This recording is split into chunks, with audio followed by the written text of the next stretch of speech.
सत्य की हमेशा जीत होती है। एक कहानी जिससे बहुत कुछ सीखने को मिलेगा। पुराने जमाने की बात है, किसी गांव में दो दोस्त रहते थे। उनके नाम नेकीराम और फेकूराम थे। नेकीराम बहुत ही नम्र, सत्य और दयालु था, जबकि फेकूराम बहुत ही मतलबी और झूठा था। एक दिन दोनों दोस्त पैसा कमाने शहर निकले। उन लोगों ने बहुत मेहनत की और कम समय में बहुत अच्छा पैसा कमाया। जैसे ही वो गांव जाने के लिए निकले, फेकूराम के मन में एक विचार आया, क्यों ना हम अपना सारा धन इस पेड़ के खोखले में छुपा दें, और जब हम दोनों सुबह लौटेंगे तो सारा धन अपने साथ ले जाएंगे।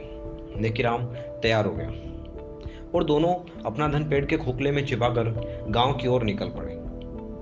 फेकूराम आधी रात को जंगल पहुंचे और सारा धन चुरा लिया। दूसरे दिन जब दोनों दोस्त धन लेने के लिए जंगल पहुंचे तो उन्हें कुछ नहीं मिला।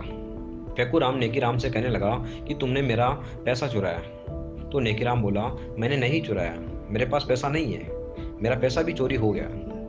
नेकीराम ने चोरी से इनकार किया, पर फेकूराम उसे सजा दिलाने के लिए सरपंच के पास ले गया और बोला, ये चोर है, मेरी मदद कीजिए, हमने दो धन छुपा रखा था, वो सब इसने चुरा लिया। नेकीराम, तुम ये कैसे कह सकते हो कि फेकूराम, मेरे पास इसका सिर्फ एक ही सबूत है।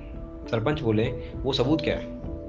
फेकूराम बोला, वो देवदूत जो उस पेड़ में रहते हैं, हमें उनसे पूछना चाहिए कि सब लोग पेड़ के पास पहुंचे। और फेकूराम ने जोर से बोला, ओ इस पेड़ में रहने वाले देवदूत, कृपया हमें बताइए कि कल रात क्या हुआ था। पेड़ से आवाज आई, नेकीराम कल रात यहाँ आया और सारा धन चुरा के ले गया। ये सुनकर नेकीराम भौचक्का रह गया और बोला, अरे ओ बेवकूफ पेड़, मैं तुम्हें सबक सिखा के रहूंगा। ये कहते हुए नेकीराम ने लकड़ी के छोटे छोटे टुकड़े इकट्ठा करना शुरू कर दिए और पेड़ के चारों तरफ बिछा दिए और उनमें आग लगा दी।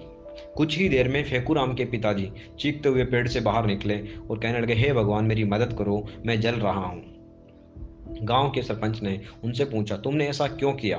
तो फेकूराम के पिताजी बोले, मेरे बेटे ने मुझसे यहाँ छुपने के लिए कहा और कहा कहना कि नेकीराम सारा धन चुरा के ले गया। दरअसल धन मेरे बेटे फेकूराम ने चुराया। फेकूराम के हाथ पैर थरथराने लगे। सरपंच ने फेकूराम को सजा दी और नेकीराम को सारा धन लौटा दिया। इसलिए दोस्तों, सत्य की हमेशा जीत होती है। Thank you.